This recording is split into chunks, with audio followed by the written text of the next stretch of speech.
Теперь я выкладываю видео в двух форматах. Особо ценные видео с практическими рекомендациями, с пошаговыми какими-то алгоритмами, с приведением примеров я выкладываю для своих подписчиков на Патреоне, на Бусти, на Ютубе, на BuyMeCoffee. То есть, если вы станете моим подписчиком, за очень небольшую сумму сможете регулярно читать абсолютно эксклюзивные видео, читать статьи и смотреть эксклюзивные видео там, где я прям сильно-сильно для вас стараюсь и вот максимально разжевываю. Вы жутко экономите собственное время. А для всех остальных я рассказываю некие свои общие впечатления. Просто тоже есть практическая информация полезная, но, скажем так, она не такая ценная, как та, которую я предоставляю по подписке. Вот вам пример ценной, но не слишком ценной информации из моего испанского опыта. С чего начать? Начните с того, что нужно на меня подписаться сейчас, поставить мне лайк авансом и написать комментарий в течение видео о том, насколько вам нравится мой новый подход и что я рассказываю в этом видео, насколько это релевантно вашему опыту. В общем, общим местом будет сказать, что в Испании доставка из рук вон плохо поставлена по сравнению с Россией. Мне, когда я жил в России, казалось, что доставка в России не очень, но пожив в Испании, я понимаю, что все было хорошо. По крайней мере, до 2022 года. То, что здесь приходят доставщики из каких-нибудь там Алиэкспресс и Амазонов в любое удобное для них время, это уже вы знаете из моих видео, неоднократно говорил. То, что здесь могут прийти отдать вашу посылку кому-нибудь любому другому, я уже говорил. То есть мне, когда я жил с 4 студентами, отдавали посылку для китайца, хотя было очевидно, что, если, может, я и похож на какого-нибудь мексиканского мелкого бандита, мелкого в смысле невысокого, но уж точно я на китайца не похож. И тем не менее, мне совершенно спокойно, не проверяя никаких моих документов, отдавали посылку для китайца. К вопросу о том, насколько здесь, в общем, сохранны ваши посылки. Вот. Но, поскольку дочка у меня в России, я решил на Новый год ей сообразить подарок. Заранее, в ноябре. Спросил, что бы она хотела. Она захотела 2 игрушки из Икеи. Икея же ушла из России. Вот, игрушка вроде недорого, вроде легкая. Речь идет об акуле известной. В общем, хорошо. Игрушка так игрушка. Просто как знак внимания. Не особой ценности, конечно, в этой акуле такой прям нет. Хорошо. Аленький цветочек из-за моря. Первое, что я выяснил то, что в Бенидорме, хотя это город достаточно большого размера для Испании, в Бенидорме нету Икеи. То есть там буквально пикап-поинт. Маленький офис, наверное, размером с чуть больше вот этой комнаты, где я сижу, где сидят 2 сотрудника, и они просто по вашему желанию могут, во-первых, оформить вам заказ. Во-вторых, вы можете из этого офиса забрать какую-то вашу отправку. Но за 1 евро вы можете еще и заказать доставку на адрес почтового отделения, ближайшего к вам. Видимо, курьером все равно куда привозить. Или в офис Икею, или привезти на адрес почтового отделения. Чтобы не ездить, поскольку билет на трамвай стоит для меня дороже 1 евро, я попросил доставку до почтового адреса, почтового офиса. Назвал свой адрес, назвал свой индекс конкретный. Что-то пошло не так в шведском королевстве. В общем, они неправильно записали мой индекс и указали в качестве почтового отделения, это все еще в декабре, в качестве почтового отделения указали адрес почты с таким же почти названием городка, только он находится примерно в 4 километрах от меня на горе. И туда прям реально тяжело идти. Это я выяснил, когда пришел на почту, и выяснил, что посылка пришла, да не туда.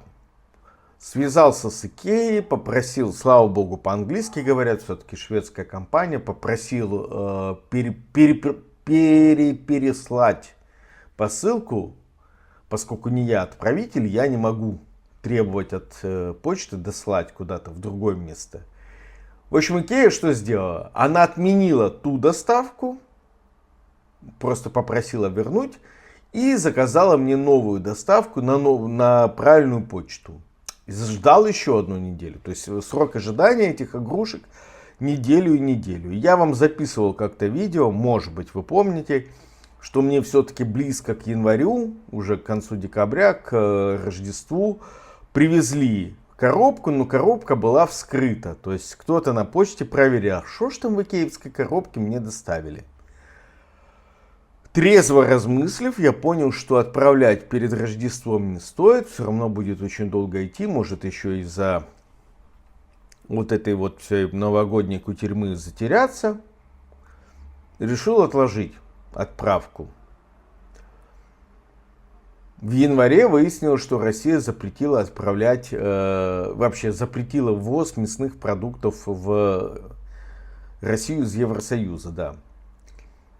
А я хотел так отправить всяких тут испанских колбас знаменитых. Ну вот запрет, значит нельзя это сделать. Пришлось ограничиться сладостями. И в общем в 31 января я на обычной почте за 40 евро оформил отправку 1,5 килограмм. Ну достаточно габаритная получилась за счет игрушек. Коробка, ну вот 1,5 килограмма обошлось 40 евро. Обычная почта Испании отправка. Много ли это мало? Ну, зависит, наверное, от габарита, потому что в данном случае вес не очень большой был, но был достаточно немаленький габарит. Этого я не учел, когда соглашался на подарки. Мне бы дали трекинг номер. Посылка достаточно быстренько улетела из Испании. По-моему, 4 февраля она уже была за границами Испании. И трекинг с этого момента пропал. То есть вот с 4 февраля было непонятно, где посылка. Примерно до 20 февраля мы вообще размышляли, украли ее, не украли, потеряли, не потеряли. И только в 20-х числах февраля появилось отслеживание. Я даже вспомнил, как на сайте Почты России настраивать отслеживание. И, кстати, вот вам интересный момент, но пока я вам его не расскажу, а попрошу, чтобы вы на меня подписались и поставили мне лайк, потому что я вам в таких вот подробностях все рассказываю. Вот вам такое совпадение. Напишите мне в комментариях, вы думаете, это совпадение или нет. Значит, есть трекинг номер. Я отслеживаю его через сайт испанской почты. Потом его ввожу на разных российских сайтах отслеживания. У меня все сердце болит, что вот будет посылка потеряна. Там внутри были важные документы. И посылки нет, и нет, и нет, и нет. Я зашел на сайт Почты России, вспомнил свои установочные данные, хорошая память, и написал жалобу, что потеряна посылка, номер такая-то, вот. И представляете, на следующий день посылка начинает отслеживаться. Совпадение? Напишите в комментариях, думаете, это совпадение или нет. Ну вот где-то с 20-х чисел, на следующий день после жалобы, посылка начала отслеживаться. Проклюнулась она в Брянске, но на удивление она проклюнулась в Брянске с весом 1700 грамм с копейками. я начинаю думать, ну вот такого в моей жизни не было. То есть было то, что воровали из посылки, и вес был меньше. Но чтобы больше был вес, у меня была конспирологическая теория, что в Брянске выпотрошили посылку, и чтобы восполнить потерянный вес, просто наугад туда бросили брянский какой-нибудь кирпич, и она стала, ну и не подрасчитали, она на 300 грамм стала тяжелее. Вот с весом в 1700 с мелочью грамм она начала отслеживаться по России. За 8 дней она примерно доехала через несколько там сортировочных пунктов до Краснодара.